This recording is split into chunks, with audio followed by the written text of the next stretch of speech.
Bonjour chers téléspectateurs et bienvenue sur le plateau de l'émission Face à Face, deuxième édition essentiellement consacrée à la crise sociopolitique que traverse le Congo-Brazzaville. Et pour évoquer cette situation, la situation des prisonniers politiques, la gestion de l'argent du pétrole et notamment la situation de l'opposition aussi au Congo-Brazzaville, nous avons deux invités. Maître Missamou, bonjour et merci d'avoir accepté notre invitation. Bonjour. Second intervenant, Wilfried Onyami, président de la Fondation Jacques Opango, merci d'avoir accepté notre invitation. Alors, Maître Missamou, quelle est la situation actuelle, la situation sociopolitique actuelle du Congo-Brazzaville? La situation du Congo-Brazzaville actuelle est une situation malheureuse et très dégradée. Il y a eu des élections qui, à la vérité, ne sont qu'une parodie. Le président Denis Sassou Nguesso, bon alors il faut, puisqu'il tient cette légalité de l'élection présidentielle qu'il a organisée par anticipation, à la suite de la révision constitutionnelle qu'il a initiée au préjudice, au fond, des intérêts de ses concitoyens et donc du peuple congolais. Malheureusement, la société internationale n'a pas soutenu le peuple congolais. Et c'est malheureusement en considération des intérêts géopolitiques que la communauté internationale n'a pas pris fait et cause pour les populations congolaises, dont le niveau de vie est extrêmement bas et en tout cas vivent dans la pauvreté la plus absolue. Ce qui est regrettable, c'est surtout le cynisme on va dire plutôt la composante politique française.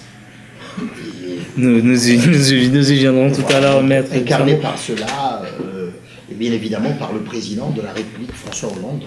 Monsieur Wilfried Onyami, est-ce que vous partagez cette analyse qui, comme ça, à premier abord, brosse un tableau assez sombre de la gestion des affaires publiques au Congo-Brazzaville? Ouais, vous avez bien constaté que Maître Missamou a peint un tableau que vous avez vous-même qualifié de sombre. Je dirais qu'il est plus que sombre. La situation actuelle est catastrophique, où malheureusement les droits de l'homme ne sont pas respectés.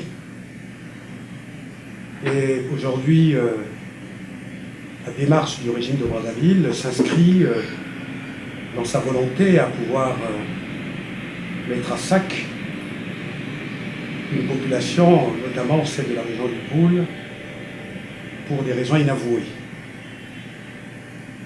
Mais je dirais que, pour être un peu plus précis, en l'abandonnant dans le même sens que Maître Missamou, je dirais pour moi que M. Sassou Nguesso n'a jamais organisé une élection, mais il a organisé un plébiscite. D'où, moi je parlerai beaucoup plus du cynisme de la classe politique congolaise, sans oublier le cynisme également de la classe politique française, mais disons souvent que, balayant devant notre porte-avant, que nous nous portions en jugement sur la porte des autres. Et ce cynisme, je le dis et je le qualifie ainsi simplement parce que quand je vois cette classe politique qui découvre le caractère cruel de la gestion des ressources humaines au Congo de M. Denis Sassou Nguesso, cela m'émeut parce que vous constaterez que toute cette classe politique connaît bien l'histoire du Congo et la majorité ont participé à la conférence nationale et donc connaissent exactement le cynisme de M. Sassou Nguesso. Donc, il est important aujourd'hui, il est important dans ce débat complémentaire que nous avions avec Maître Missamou, d'insuffler une nouvelle vision de la politique, parce que nous n'avions pas, en tant qu'homme politique, Maître Missamou, excellent juriste, simplement le droit d'être indigné, mais nous avions aussi le droit d'agir. En définitive, le tableau est... En d'autres termes, selon vous, l'opposition congolaise est inexistante. On a quand même noté quelques actions de terrain, une sorte de coalition, n'est-ce pas, de l'opposition congolaise, même si avec quelques courants et des sensibilités, on ne peut pas dire que cette opposition-là ne travaille pas sur le terrain, M. Wilfried Onyami. Vous savez, M. Dimitri, nous n'avions peut-être pas le temps de faire l'exégèse de la vie politique congolaise aujourd'hui, mais à d'autres occasions, vous avez régulièrement assisté à mes échanges avec le président Boukadia. Vous savez que c'est vrai, c'est haïssable, mais étant entendu que je suis celui qui intervient, ce qu'il y a de plus difficile dans cette affaire, comme vous dites qu'il y a des actions qui sont menées, certes on les voit, mais mener des actions, parce qu'il faut d'abord voir la cause. Pourquoi je parle de la cause? Parce que je ne pense pas que l'opposition aurait pu accompagner M. Sassou Nguesso dans ce processus macabre. D'où je parle de la complicité naïve de l'opposition congolaise. Parce que il est difficile aujourd'hui pour les démocrates d'accepter ou d'acquiescer qu'il y ait ceux qui aujourd'hui ont le privilège d'avoir l'écoute du peuple congolais et pu accompagner cet homme au moment où nous savions bien que la carte avait déjà été faite, le scénario avait déjà été fait, les rôles avaient été déjà distribués, et que la seule manière pour faire face à cet individu macabre, c'était simplement le laisser face à ses responsabilités devant la nature, encore devant les peuples congolais.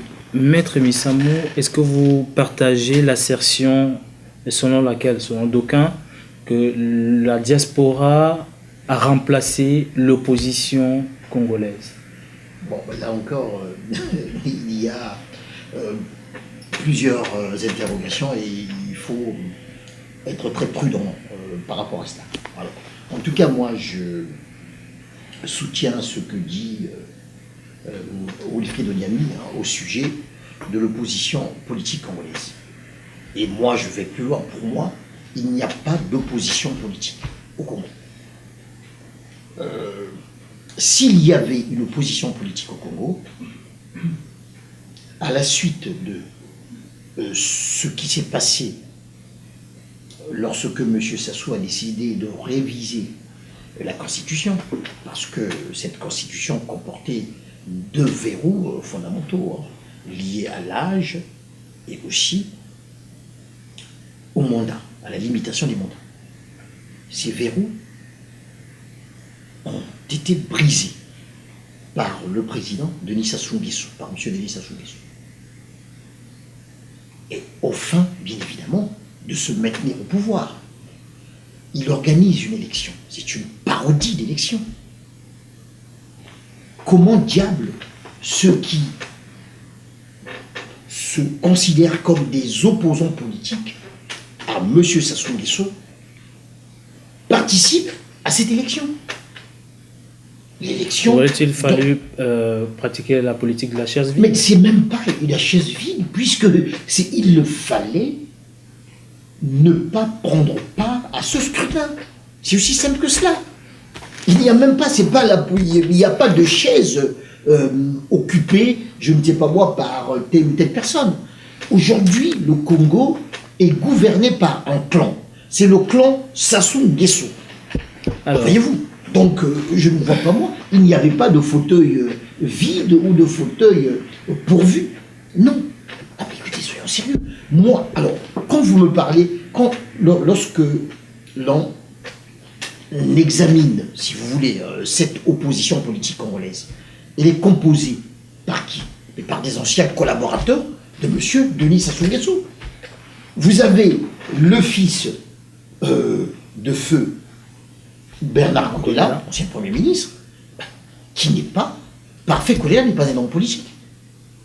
Non, mais la seule légitimité de Parfait Kolela, c'est d'être le fils de l'ancien Premier ministre, le feu Bernard Kolela. Vous avez le général Mokoko, c'est quand même extraordinaire, qui a été sur le plan des réseaux sociaux porté au firmament. Il continue de contester justement les résultats des élections et se dit, à la suite de cette élection, président de la République, étant senti victorieux de cette élection. Soyons conséquents. Est-ce que cette opposition peut nous apporter la preuve des résultats en question? Mais maître, vous êtes en train de nous dire que Moukoko est un homme de paille. Mais Moukoko, pour moi, le général Moukoko, d'abord, n'est pas un homme politique, et deux, le général Moukoko a joué un rôle. Voilà, écrit par M. Denis Sassou Nguesso. Mais on peut aussi être militaire et accéder au pouvoir. Attendez, ce monsieur a une expérience, notamment des crises politiques, il faut le dire. En 1990, 1992, là, alors qu'il était chef d'état-major de M. Sassou Nguesso, il a joué un rôle important, on sait. Et dois-je rappeler quand même, en tout cas à mes compatriotes congolais, que ce même général avait entrepris, à la faveur et au profit de M. Sassou, de remettre en cause la transition. Il voulait déposer le Premier ministre de l'époque pour rétablir M. Denis Sassou Nguesso dans la plénitude de ses fonctions. J'aborde, je suis très émotionné par la qualité de l'analyse de Maître Missamou, parce qu'il venait là de soulever un problème très important, celui du passé assez bizarre. Je prends un mot assez populaire pour illustrer ou qualifier le comportement de ce général, c'est-à-dire le général Mokoko, parce que j'ai personnellement été témoin de ce que le général Mokoko a tenté de faire à l'époque pour mettre à mal le Premier ministre André Milongo, que je soutenais en tant que force du changement. C'est le même personnage, malheureusement, qui a participé tant soit peu, à tout ce qui fait l'assemblage macabre de la politique de M. Sassou Nguesso, notamment à l'époque où M. Sassou Nguesso, ayant des contradictions avec M. Pierre Nga, c'est le général Mokoko qui fut désigné comme le médiateur de circonstances à l'époque. Voyez-vous, ce qui me gêne encore sur les postures que prennent tous ces hommes politiques est que, comme le disait le maître Missamou, cet homme a été porté au firmament sur les réseaux sociaux tout simplement parce que M. Sassou Nguesso voulait habiller sa parodie macabre. Je ne vais pas rentrer dans les détails, d'autres occasions nous seront données, mais je soutiens l'analyse de Maître Missamou et je pense que les Congolais doivent aujourd'hui rechercher d'autres voies pour mettre fin au régime de M. Sassou Nguesso que de tomber dans le piège de M. Sassou Nguesso, ce piège qui permet à ce dernier de pouvoir nous présenter ou nous créer des pseudo-opposants. Lorsqu'on scrute avec beaucoup de munities l'univers politique congolais, on se rend compte qu'il y a quand même un des opposants ou alors un des adversaires du président Sassou Nguesso qui sort du lot, qui n'a pas trempé la main dans le pot de confiture. Est-ce que vous avez des nouvelles de Modeste Boukadia, M. Wilfried? Oh, vous savez, chaque fois que ce nom m'est rappelé, vous savez bien que c'est toujours avec émotion que je commence mon propos. Vous avez si bien introduit votre question en disant que parmi les opposants de M. Sassou Nguesso, il y a un ou certains qui sortent du lot, et vous avez enchaîné par me poser la question de savoir en parlant donc du président Modeste Boukadia. La vérité, la constance ont toujours été des sentiments ou des qualités que j'ai, ou des valeurs que j'ai toujours voulu partager. Donc si je vous parle du président Boukadia en tant qu'opposant, ce n'est ni par volonté idolâtrique, mais parce que l'homme a prouvé à suffisance que c'était un homme politique. Pourquoi? Parce que la vie politique congolaise est faite d'hypocrisie. Voyez-vous, vous qui avez l'habitude de surfer dans les réseaux sociaux, je ne sais pas si la phrase est bonne, je la prononce sous l'œil attentif de Maître Missamou. Vous constatez qu'il y a un débat qui devient récurrent et même gênant entre les Congolais estampillés Nord et les Congolais estampillés Sud.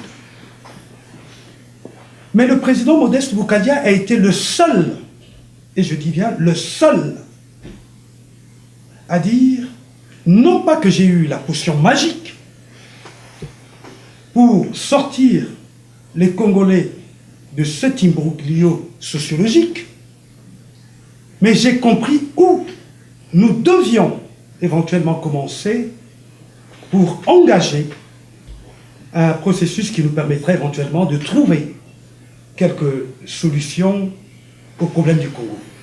D'où vous avez vu la démarche politique du président Boukadia qui disait que les Congolais doivent utiliser des mots clairs et aimer la vérité pour montrer réellement qu'est-ce qui fait que les Congolais du Sud et les Congolais du Nord se haïssent ou se font manipuler par certains hommes politiques.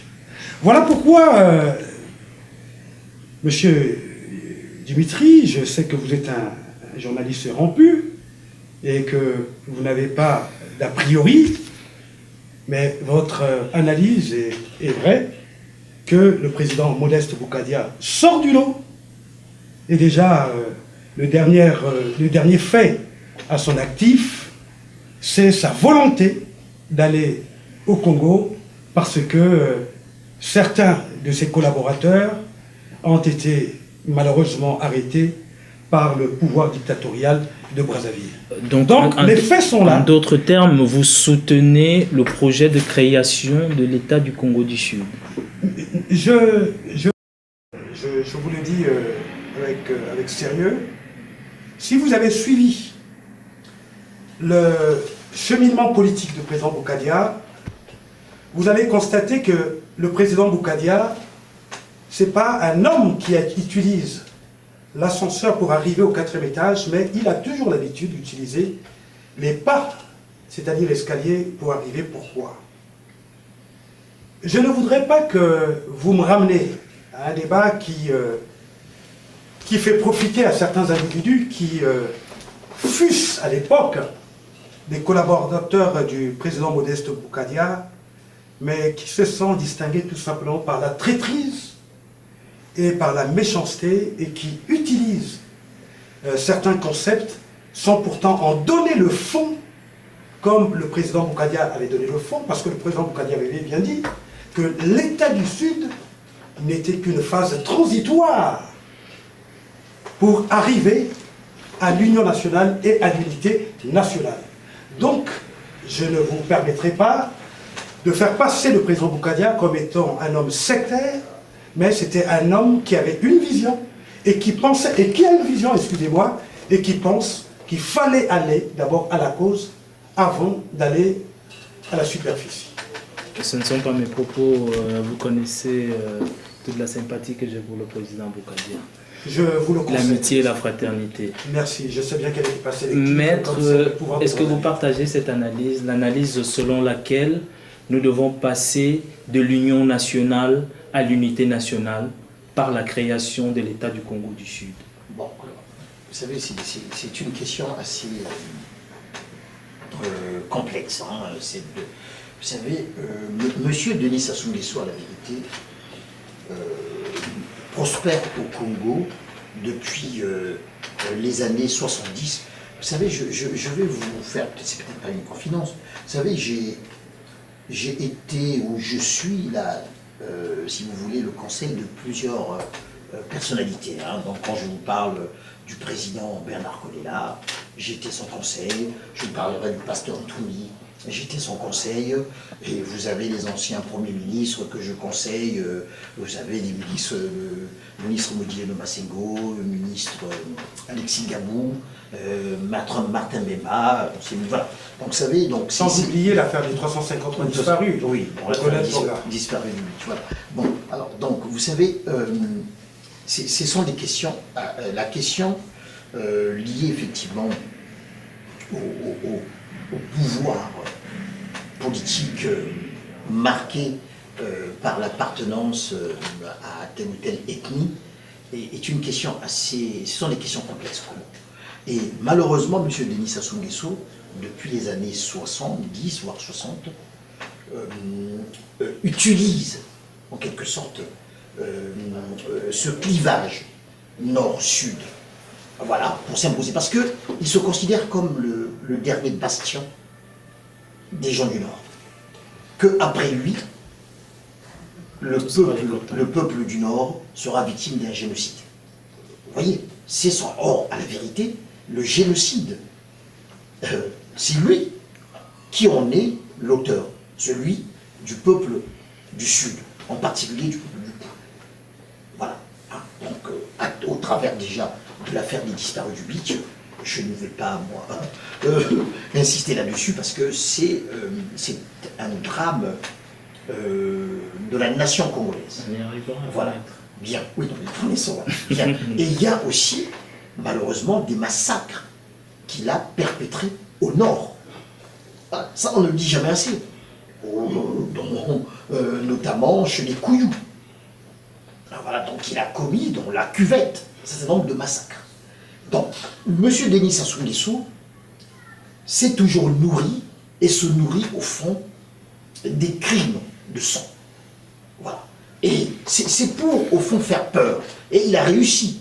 Parce que vous savez, le peuple congolais, au fond, s'incline devant l'horreur qu'incarne M. Sassou, le sadisme qu'il incarne.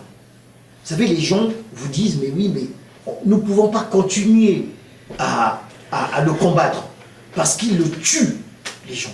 Et finalement, il nous tuera tous. Vous voyez, quand un peuple en arrive à cette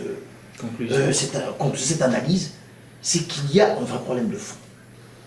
Il fait à croire qu'il est soutenu par le peuple du Nord. Voilà ce qu'il fait à croire. Pourquoi? Il est entouré, notamment, des dirigeants politiques, parce que, vous savez, cette classe politique-là, la vérité, hein, qui est une classe de professionnels hein, de la politique, parce qu'ils n'ont pas d'autres activités, ils n'ont pas d'autres mérites. Vous prendrez tous les hommes, la plupart des hommes politiques Congolais, pratiquement 80% de ceux-là, ils n'ont pas de métier. Donc le jour où ils ne sont plus, en tout cas aux affaires, ils deviendront, au fond, des clochards. Voilà, c'est la vérité, ça je vous le dis. De nombreux opposants... Mais même les opposants. De nombreux opposants oui. ne considèrent pas Modeste Boukadia comme un prisonnier politique. Bon, mais moi je pense qu'eux, ils ont tort. Parce que pour moi, c'est un prisonnier politique. Celui qui n'est pas un prisonnier politique, c'est le général Jean-Marie Mokoko. Jean-Marie Mokoko n'est pas un prisonnier politique. Il est un prisonnier personnel de M. Sassou. M. Sassou Nguesso n'accepte pas que la personne qu'il a fabriquée de toutes pièces, vous voyez, à qui il a conféré une stature nationale et internationale, au fond, le conteste, le désavoue. Voilà. Donc, les considérations qui ont présidé à l'arrestation et à l'emprisonnement du général Mokoko ne sont pas d'ordre politique. Monsieur Wilfried Onyami, est-ce que c'est une volonté délibérée de l'opposition, de la pseudo-opposition congolaise, de mettre sous le boisseau le nom de Modeste Boukadia? Peut-être qu'il fait peur à la fois à Denis Sassou Nguesso et aux opposants congolais. Non, le président Boukadia ne fait pas peur. C'est un humaniste rompu. C'est que les hommes politiques ou la pseudo-opposition, ce sont les gens qui le craignent. Je voulais quand même faire cette distinction dans le qualificatif que vous aviez porté tout à l'heure. Mais vous avez parlé d'un homme politique ou de certains opposants qui refusent de considérer le président Boukadia comme étant un prisonnier politique. Mais vous aurez pu préciser, c'est qui? C'est l'actuel secrétaire général de l'UPADES, M. Tati Mabiala, qui au fond n'est qu'un ancien membre du Parti congolais du travail et qui, par sectarisme, avait accédé à certaines responsabilités au temps du gouvernement de M. Pascal Lissouba. Ce fiefé malhonnête s'est autorisé dernièrement de considérer M. Mokoko comme étant, et M. Poulamakaya comme étant les deux seuls opposants ou prisonniers politiques. Et ce n'est pas une confidence que je vais vous faire, comme le disait si bien Maître Missamou, mais je vais vous révéler quelque chose de très important. Politiquement, le régime de M. Sassou Nguesso aujourd'hui n'est que la reconstitution du Parti congolais du travail. Certains apparatchiks de l'UPADES qui avaient suivi ou accompagné le président Lissouba à l'époque n'étaient réellement que les anciens membres du Parti congolais du travail.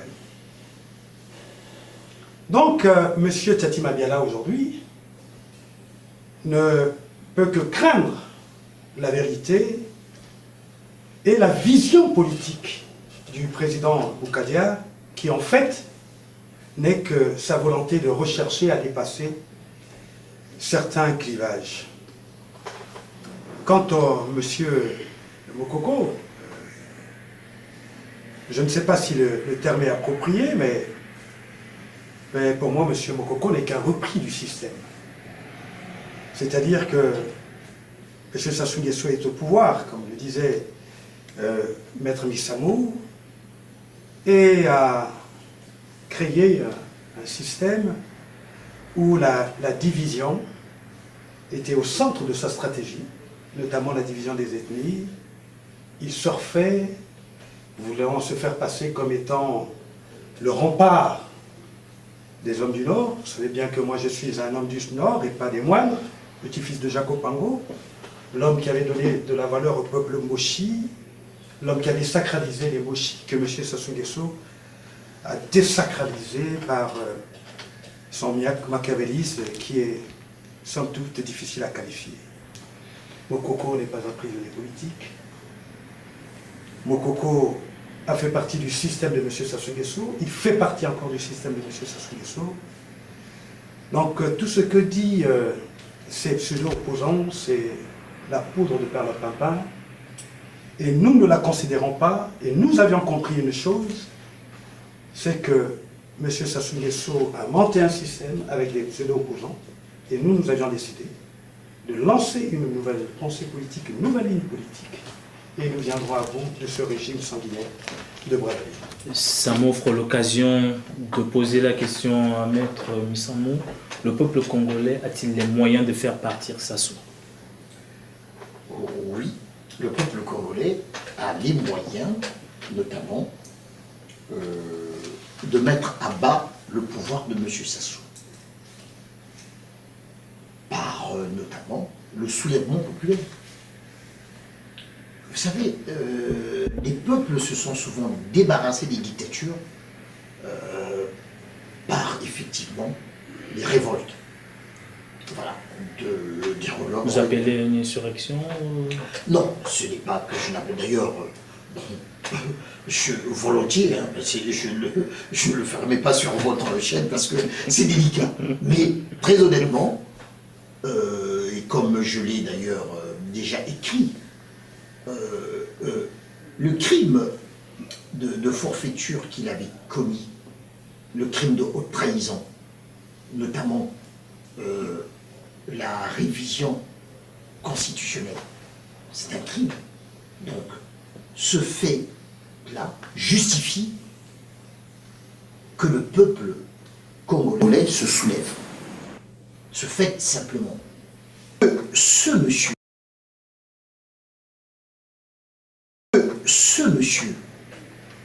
qui est arrivé au pouvoir en 1979 par les armes, voilà, en procédant à des actions d'une violence inouïe. Il en est écarté en 1990 par une 92, puisque les élections ont lieu en 1992,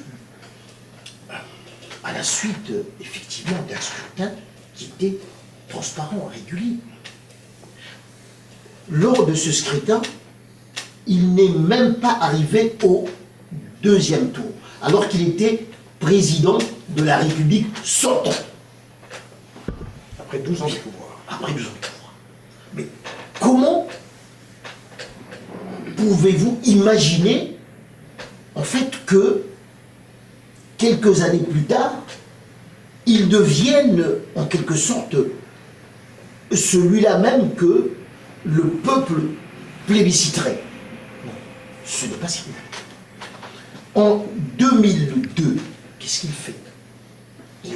D'ailleurs, entre 1997, lorsqu'il revient au pouvoir à la faveur des armes, d'un coup de force, aidé pour cela par le président Chirac, malheureusement pour lequel j'avais beaucoup de sympathie, mais j'ai toujours de sympathie, le président Chirac, je l'appelle, ce qu'il a commis en quelque sorte, ce crime de lèse-majesté, pour rétablir M. Denis Sassou Nguesso dans des fonctions à la faveur d'un coup de force.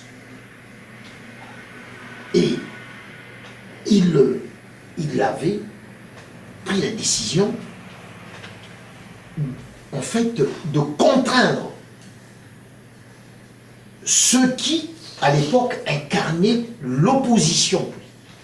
Le président Pascal Lissouba et le Premier ministre Bernard Kolela. Il les avait contraints à l'exil, en quelque sorte, refusant leur retour au Congo. Alors qu'à ce moment-là, en 2002, il organise des élections. Maître Missamou, vous avez porté plainte, vous avez diligenté une plainte contre Denis Sassou Nguesso à la CPI. Quelles sont les raisons qui ont présidé à cette démarche? Bien, alors, je pense qu'il y a d'abord une première tragédie humaine, congolaise, qui est l'affaire des disparus du BIC, qui est réduite pour des raisons de commodité à 353 disparus. À la vérité, c'est à peu près 10 000 personnes qui ont péri. Donc, sous, au fond, la fureur sanguinaire de M. Sassou. Ce sont des crimes contre l'humanité, des crimes, des génocides, parce que planifiés. Voilà. Donc l'affaire dite des disparus du BIC est une affaire extrêmement grave. Dans aucun autre pays du monde, un tel crime aurait pu être supporté, accepté. Il a été perpétré au Congo. Monsieur Denis Sassou Nguesso a organisé la destruction des personnes à raison de leur origine ethnique. Congo. Vous croyez que cette plainte a les chances d'aboutir? Elle aboutira, oui, parce que le pouvoir de M. Denis Sassou Nguesso n'est pas éternel. Et l'affaire, vous savez, c'est une affaire qui date de 2001. Et ça fait plus de 16 ans que je suis l'avocat des familles des victimes. L'affaire disparue du BIC. La Cour d'appel de Paris avait annulé la procédure. Nous nous sommes pourvus en cassation. La Cour de cassation, la chambre criminelle, avait cassé l'arrêt de la Cour d'appel de Paris, ayant annulé toute la procédure. Et la Cour d'appel de renvoi, qui est la Cour d'appel de Versailles, a confirmé notamment la décision de la Cour de cassation, et l'affaire est pendante. Et depuis lors, le gouvernement de M. Sassou continue à déposer plusieurs demandes d'annulation de la procédure. En parlant de disparus du BIC, j'aimerais vous interpeller sur d'autres chiffres, notamment certaines indiscrétions parlent de 750 000 disparus au Congo-Brazzaville. Et lorsqu'on scrute, n'est-ce pas, le fichier administratif congolais, le fichier de la population, on dénombre 250 000 personnes qui ne figurent pas, donc qui sont qui ont disparu. Est-ce que vous croyez que ces chiffres sont farfelus? Parce que c'est quand même assez sérieux, c'est assez grave. Oui. 1 million de disparus sur les bras de M. Sassou. Mais cela, sur une période bien déterminée, de plusieurs décennies, absolument. Cela, plus d'une trentaine d'années. Cela, est, pour moi, est probable. Voilà, je parle bien de probabilité. Hein. Je ne vous dis pas que c'est ça, mais cela est probable. Parce que, comme je vous ai dit, M. Sassou Nguesso a toujours gouverné par la terreur sanguinaire. Il veut tuer, parce que tuer, non seulement assouvit finalement son besoin criminel de le faire, mais aussi suscite dans l'esprit de son peuple une frayeur, la peur. Il ne veut pas, lui, gouverner par l'amour. Il veut gouverner par la peur. Et c'est ce qu'il fait au Congo. Alors, il y a une autre procédure que j'ai initiée donc, au début de cette année, relative au massacre commis dans le Pou. Donc, au début de l'année, et même d'ailleurs avant, c'est-à-dire l'année dernière, consécutif aux opérations, notamment aux opérations référendaires, préparatoires. Puisqu'on sait que déjà, avant le référendum, ce fameux référendum portant révision constitutionnelle, des manifestations avaient eu lieu et des personnes ont été arrêtées. Et même exécutées. Et exécutées, voilà. Et donc, j'ai saisi le procureur de la Cour pénale internationale, puisque malheureusement, la particularité, si vous voulez, de la Cour pénale internationale, c'est que sa compétence n'est que subsidiaire. Elle n'est pas principale. C'est-à-dire qu'on ne peut pas saisir directement la Cour pénale internationale d'un certain nombre de faits lorsqu'on n'a pas fait la démonstration que les juridictions nationales territorialement compétentes n'ont pas voulu connaître de ces affaires. Voilà. Donc, si vous voulez, ça c'est l'hypocrisie, malheureusement, du droit international, hein, puisqu'on institue une Cour pénale internationale, mais finalement, au lieu de lui conférer une compétence principale et pleine et entière, non, mais on lui confère une compétence finalement complémentaire, malheureusement, en lui disant, bah, écoutez, vous connaîtrez d'un certain nombre de faits si, notamment, les pays dans lesquels ces faits ont été commis, les juridictions de ces pays, bon, en fait, non, ne se sont pas saisis de ces affaires-là. Bien. Et d'autre part, seuls les États et le Conseil de sécurité des Nations Unies peuvent directement saisir la Cour pénale internationale.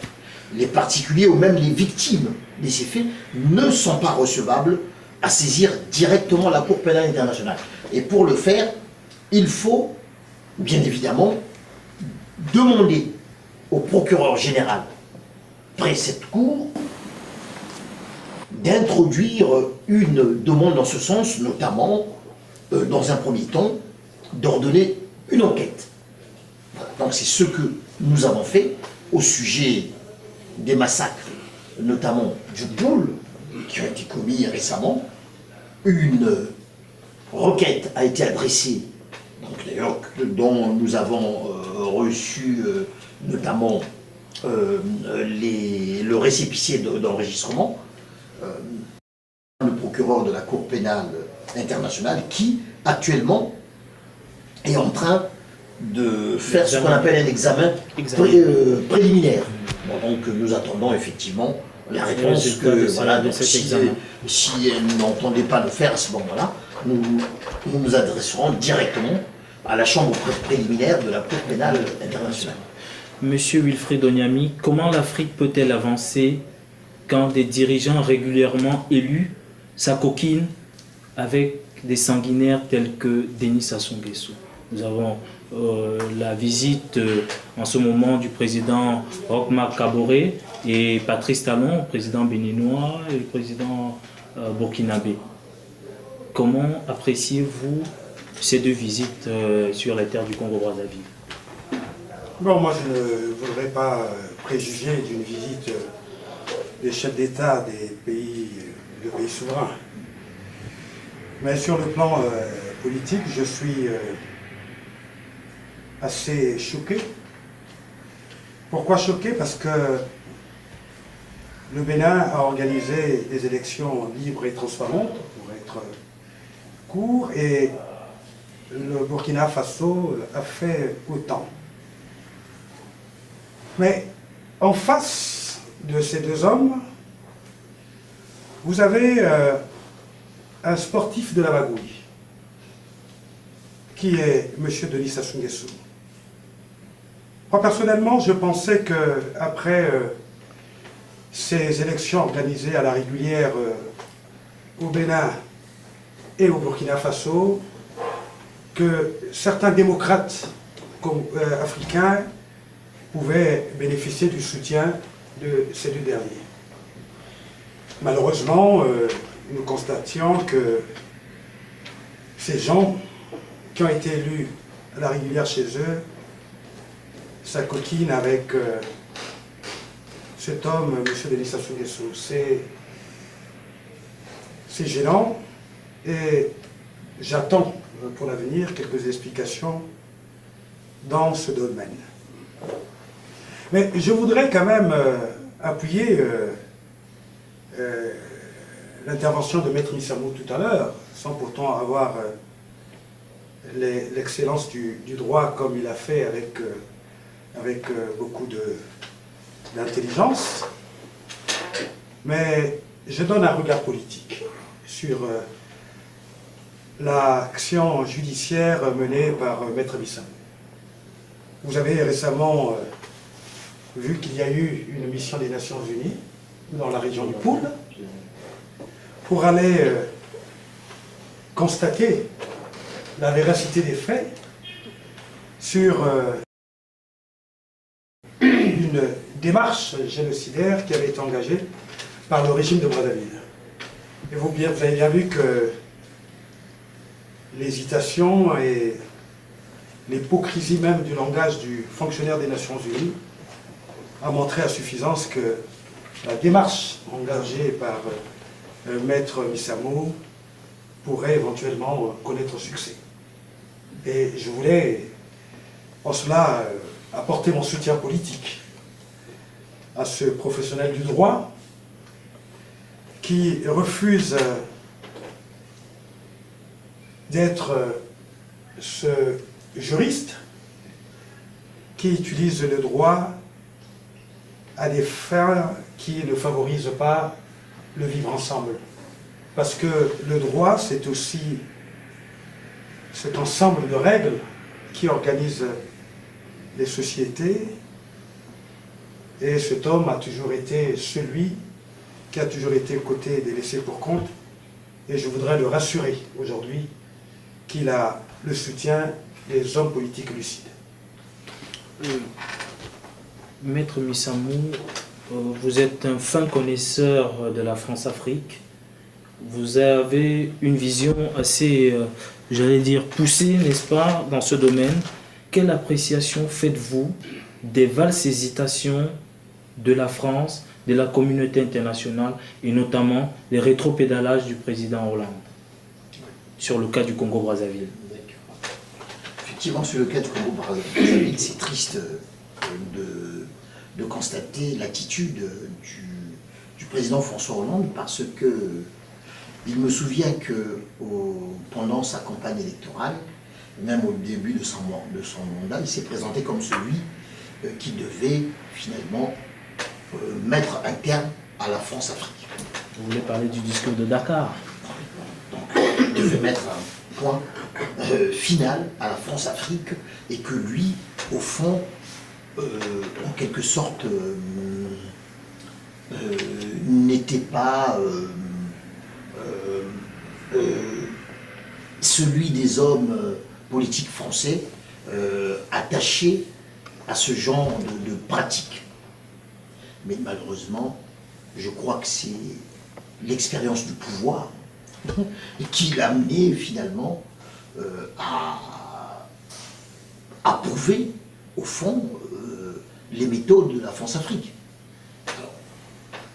Mais de toute façon, ce n'est pas étonnant. Le général de Gaulle lui-même disait que la France n'avait pas d'amis, mais n'avait que des intérêts. Vous comprenez? Donc, M. François Hollande défend les intérêts supérieurs, certainement, de la France. Il ne veut pas défendre les intérêts du peuple congolais. Parce que pour lui, Monsieur Denis Sassou Nguesso, étant compatible aux intérêts supérieurs de la France, ben, il faut le maintenir. Parce que comment pouvez-vous même expliquer la phrase injurieuse en disant que Monsieur Denis Sassou Nguesso a le droit de consulter son peuple et son peuple doit lui répondre? Enfin, mais c'est du mépris pour d'autres peuples qu'un président de la République française tienne de tels propos. Tout le monde savait que lorsque M. Denis Sassou Nguesso avait envisagé la modification constitutionnelle au prétexte, selon lui, d'une modernisation des institutions, mais la preuve de la modernisation des institutions aurait été que lui respecta la limitation des mandats. Ce qu'il n'a pas fait. Les valses hésitations de l'Élysée, M. Wilfried Onyami?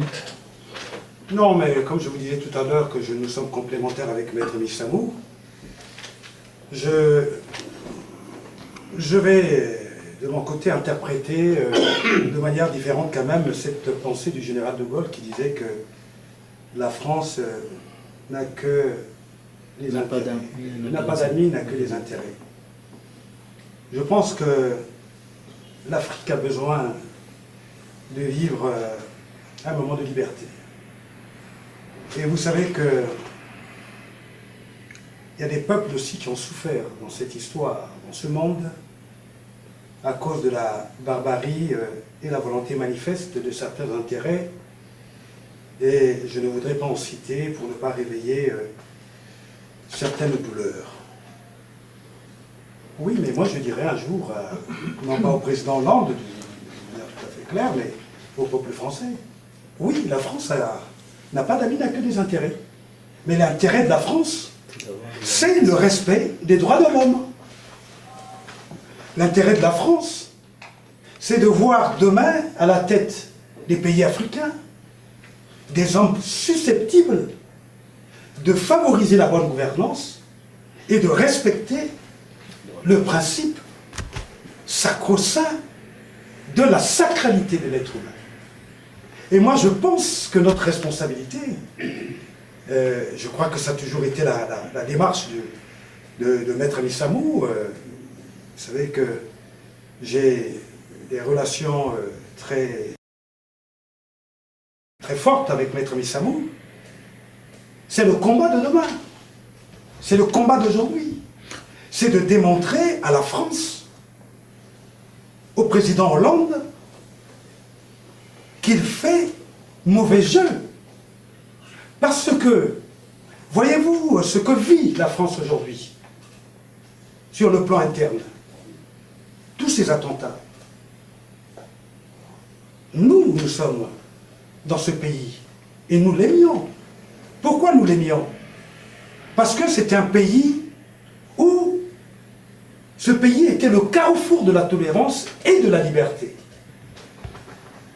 Et que ce pays, après avoir vécu des drames, ce continent, après avoir vécu des génocides,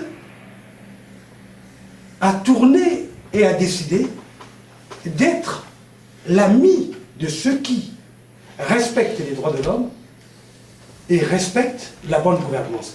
Donc notre combat d'aujourd'hui, oui, la France n'a pas d'amis, n'a que des intérêts, mais les intérêts de la France aujourd'hui, c'est pas de garder M. Sassou Nguesso au pouvoir, parce que si M. Hollande continue à démontrer aux Français que l'impunité est un mode de gouvernement, mais alors ne nous plaignons pas demain si certains intolérants continuent à mettre en difficulté le vivre ensemble en France. L'un des intellectuels les plus influents d'Afrique et même un des plus influents au monde, originaire du Congo, Alain Mabankou, a dit « La durée de vie d'une dictature dépend de l'ampleur de notre silence ». Qu'est-ce que cela vous inspire, maître Philippe Moussan? Oui, je pense que, effectivement, j'approuve, si vous voulez, l'analyse et le propos d'Alain Mabankou lorsqu'il dit qu'effectivement, si nous restons silencieux, M. Denis Sassou Nguesso restera, si nous sommes silencieux, M. Denis Sassou Nguesso restera au pouvoir des décennies et des décennies.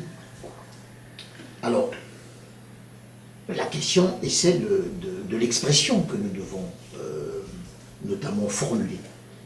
Parce que cette expression doit être claire, nette, précise et sans ambiguïté. Et oui, même si lorsqu'elle sera claire et sans ambiguïté, il faudra que la presse française vous suive. Mais on a comme l'impression que même cette presse française dite indépendante est muselée. Vous avez raison, mais je pense que nous ne sommes pas assez illustrés aussi dans des actions pour que la presse française peut-être retienne. Parce que le problème, il ne suffit pas au fond de dénoncer et dire oui, M. Denis Sassou Nguesso tue les gens, voilà, et qu'il n'y a pas, en tout cas, à côté de cela, effectivement, des actions.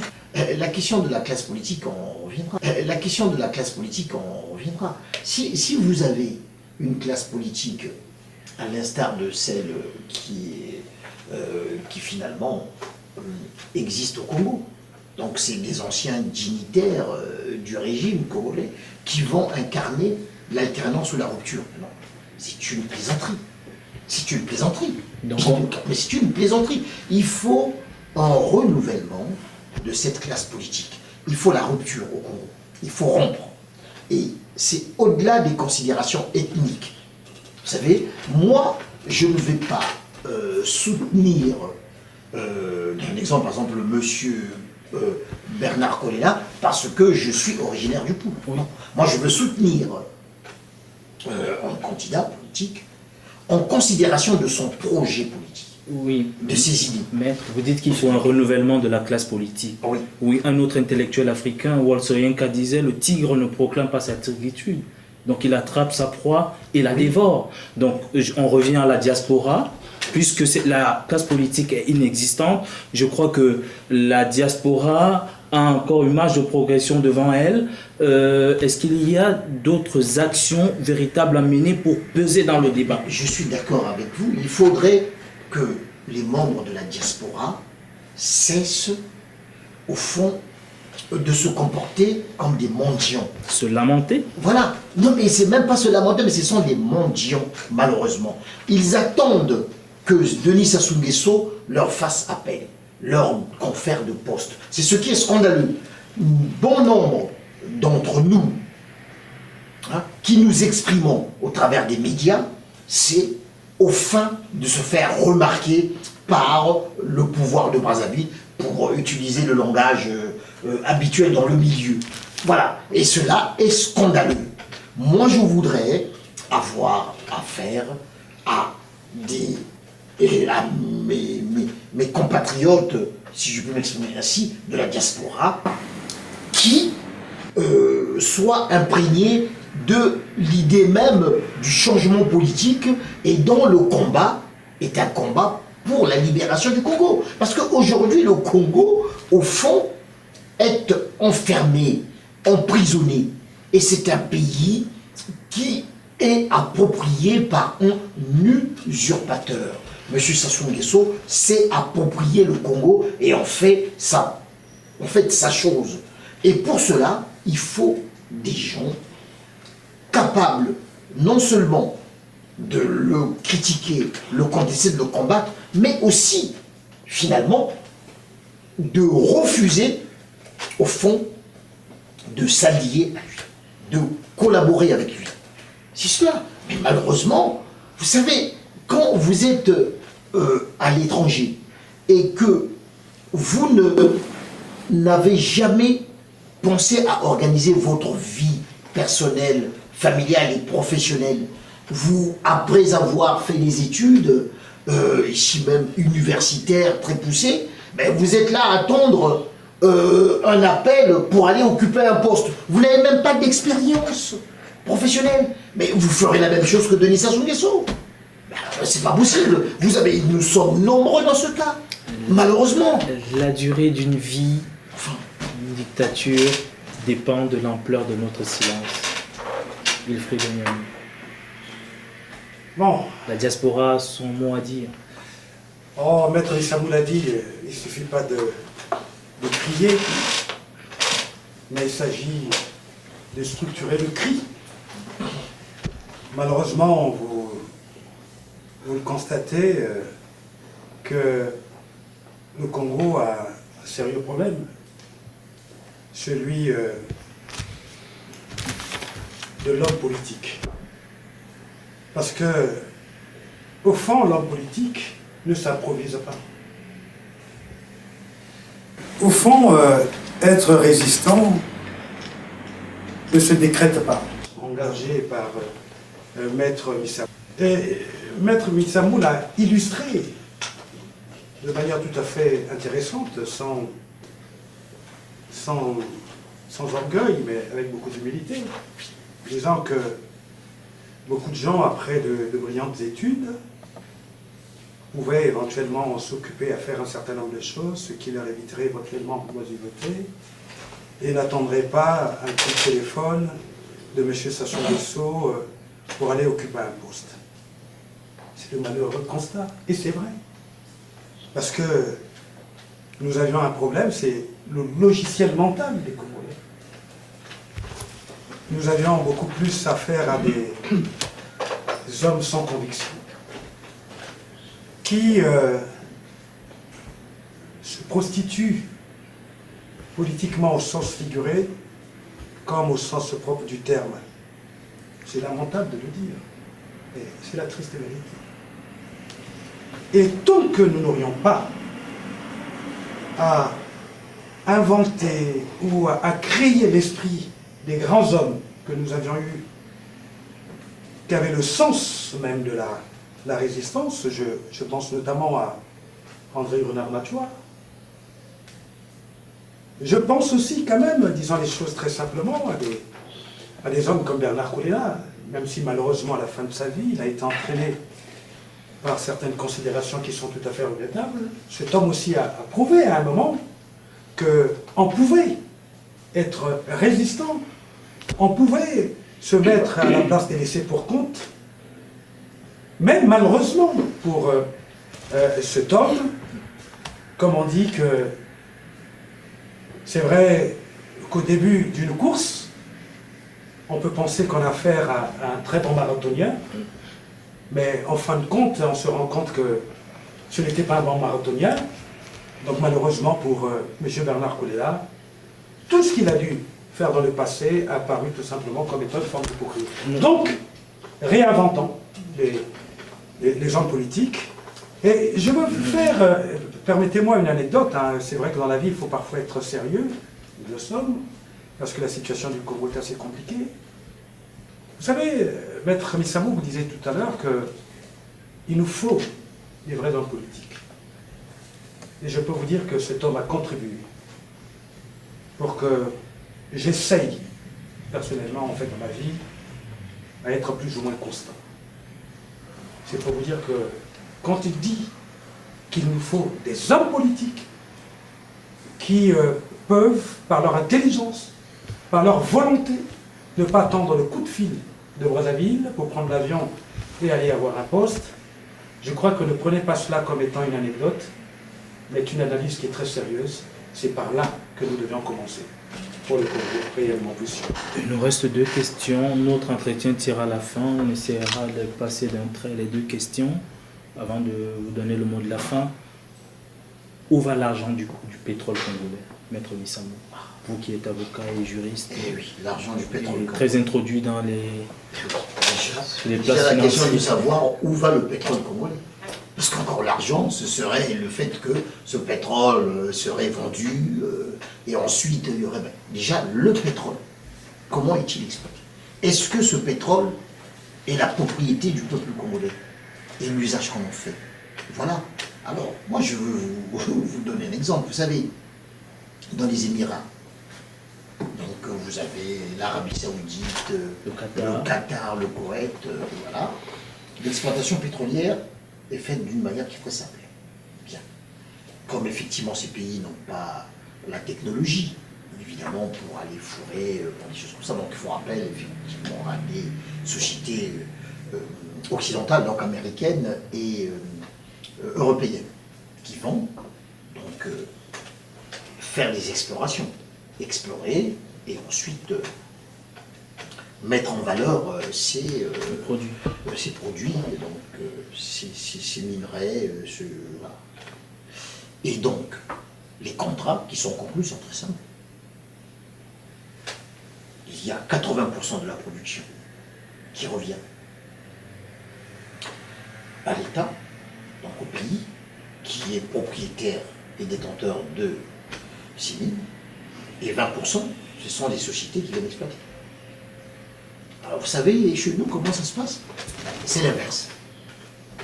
Vous avez 80% pour les sociétés. Il y a eu des accords de renégociation sur Benoît Koukébéné, parce qu'il était ministre du pétrole. Non, attendez, M. Koukébéné, moi, avec tout le respect que je lui dois, je ne pense pas qu'il sera en mesure de vous dire que lorsqu'il était, lui, ministre du pétrole, le Congo percevait 70 ou même 60% des revenus pétroliers. C'est ça, moi j'aimerais, en tout cas, il peut toujours me démentir, hein, et j'attends qu'il me montre effectivement que le Congo sont des pratiques, malheureusement, qui ont cours, et qui ont toujours eu cours, et qui ont cours aujourd'hui. Pourquoi? Mais parce que, malheureusement, il n'y a pas véritablement des chefs d'État souverains dans nos pays. Ils ne sont pas souverains. Donc, ils bradent notamment les richesses. Et au fond, ils ne le font pas simplement par peur de ne plus être au pouvoir. Non, c'est parce qu'ils y ont intérêt. Dans le pourcentage qui est reversé aux sociétés,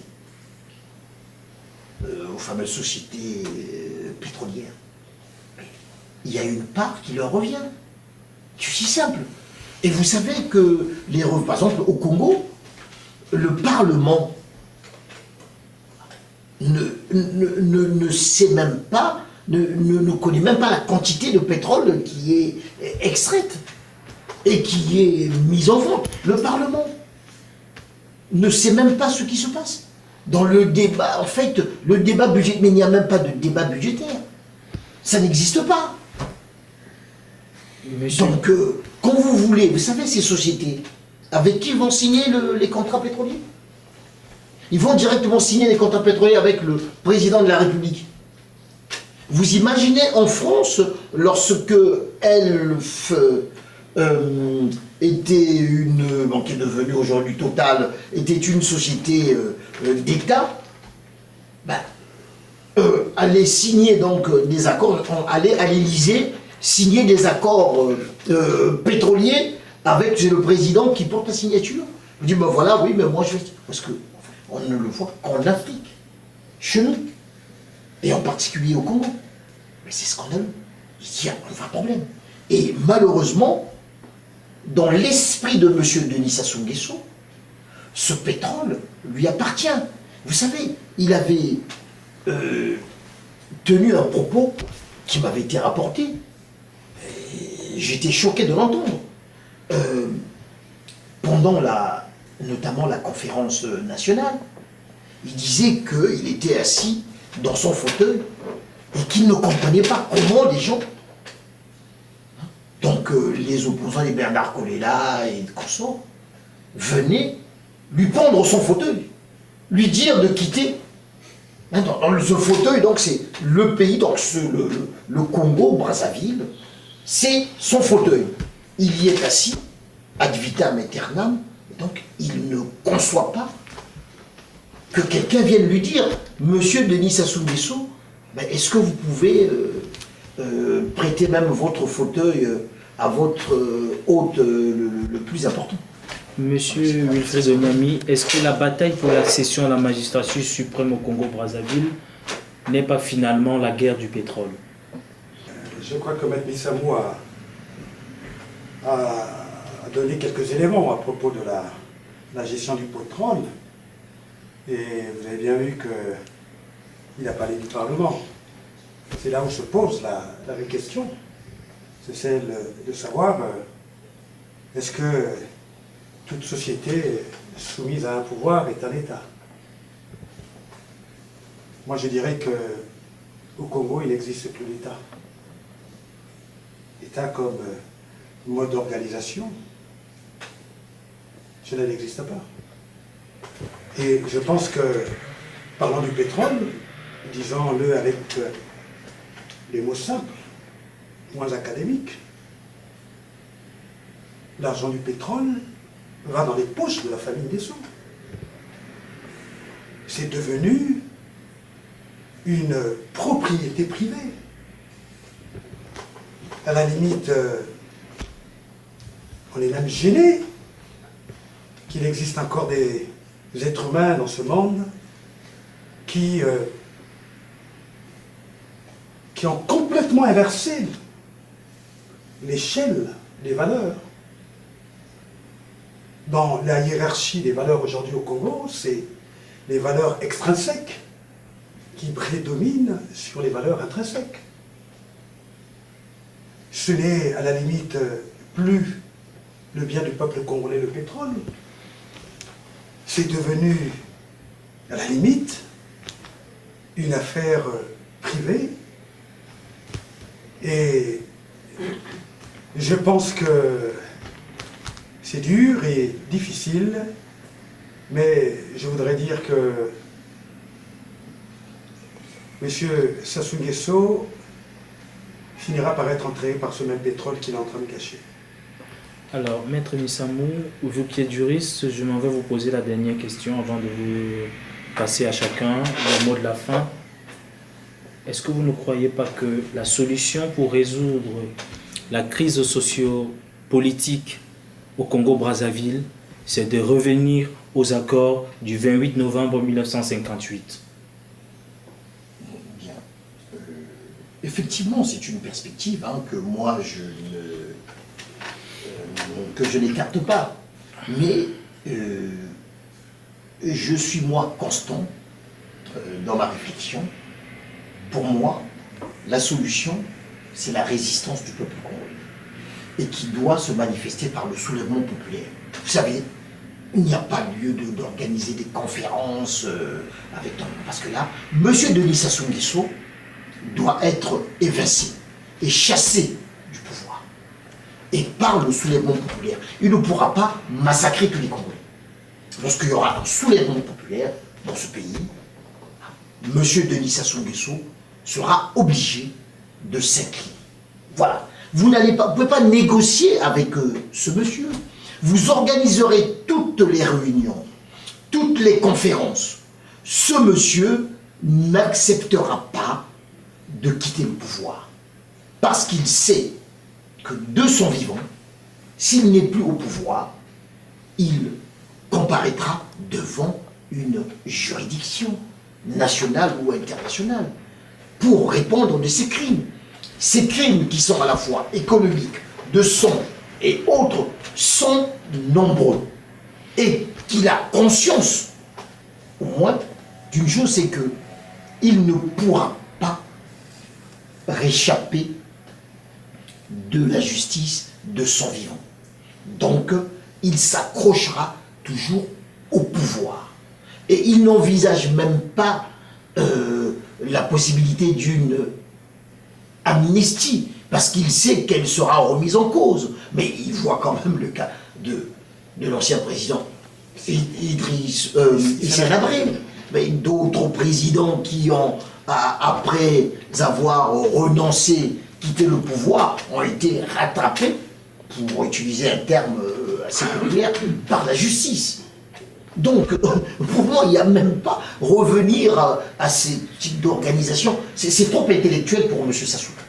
Comme disait Maître Missamou, comme je vous disais que c'est un débat complémentaire, moi je n'écarte rien. Vous savez bien qu'on y travaille avec, beaucoup avec le président Boukalia, même par l'esprit. Mais en revanche, je voulais quand même dire quelque chose sur le peuple congolais. Vous avez peut-être omis de me poser la question de savoir si le peuple congolais avait la capacité de pouvoir destituer M. Sassou Nguesso. Maître Missamou vient de donner un argumentaire assez important, intelligent. Mais je voudrais donner une précision. Pourquoi? Parce que vous avez vu, les Congolais ont pris la fâcheuse habitude de porter les critiques chaque fois que certains hommes politiques aguerris aussi demandent que le peuple se révolte. Mais je vous dis que le peuple congolais finira par se révolter, non pas par le biais des pseudo-opposants congolais, mais vous savez, il y a une phrase ou un adage qui dit « ventre affamé n'a point d'oreille ». C'est à partir de cette révolte-là, par rapport à cette crise sociale qui se dessine, que M. Sassou Nguesso sera chassé et se révélera éventuellement celui qui pourra conduire le destin de notre pays. Alors, Maître Missamou, le mot de la fin. Le mot de la fin, alors je voulais simplement peut-être pas vous rappeler, vous le savez que depuis le 31 juillet 2016, le Congo est en état de cessation de paiement. Le Congo ne peut plus payer ses créanciers. Le Congo est en état de cessation de paiement. Donc, le soulèvement populaire, à mon avis, trouvera, bien évidemment, sa cause dans cette détresse. Bien. Pour parfaire, au fond, mon propos, c'est de dire que les Congolais et mes compatriotes doivent savoir une chose, c'est qu'il y a un prédateur au Congo, c'est M. Denis Sassou Nguesso. Et nous ne pourrons pas retrouver la paix, l'entente, l'unité nationale et la concorde entre les différentes populations si ce monsieur n'est pas destitué.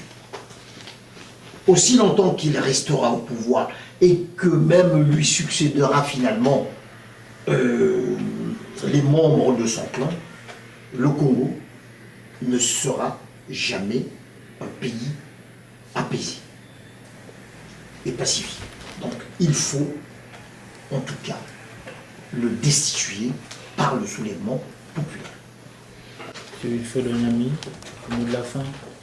En mot de la fin, une pensée pour le président Modeste Boukadia, parce que, quelle que soit la perte de la liberté d'un homme, il retrouve toujours la liberté parce que la liberté est un droit naturel. Et je suis convaincu, sans être illuminé, et vous dire que je sens au plus profond de mes tripes que cet homme qui hier avait posé les bases d'un processus de réconciliation, comme le disait Maître Missamou, le Congo ne sera jamais apaisé si cet homme qui a mis un système dangereux dont beaucoup de Congolais ont accompagné ce système. Et tant que Sassou Nguesso ne partira pas du pouvoir, ou même s'il se fait succéder par son clan, ou par ses adeptes, ou par ses bourgeons, nous n'aurions jamais de paix. Et donc, je dis, pour être clair, nous ne voulons plus de cet homme, et nous sommes convaincus que nous serions écoutés. Et même le général de Gaulle qui disait que la France n'a pas d'amis, n'a que des ennemis. Des intérêts, comme je voulais dire, excusez-moi. Un jour, ils reviendront vers les vrais intérêts, comme je vous l'ai dit, la bonne gouvernance et le respect des droits de l'homme. Merci à tous les deux d'avoir accepté notre invitation. Je rappelle, Wilfried Doniami, vous êtes président de la Fondation Jacques Opango, Maître Missamou, avocat au barreau de Paris. Chers téléspectateurs, merci d'avoir accepté cette incursion chez vous. C'était Face à Face, à la semaine prochaine. Merci.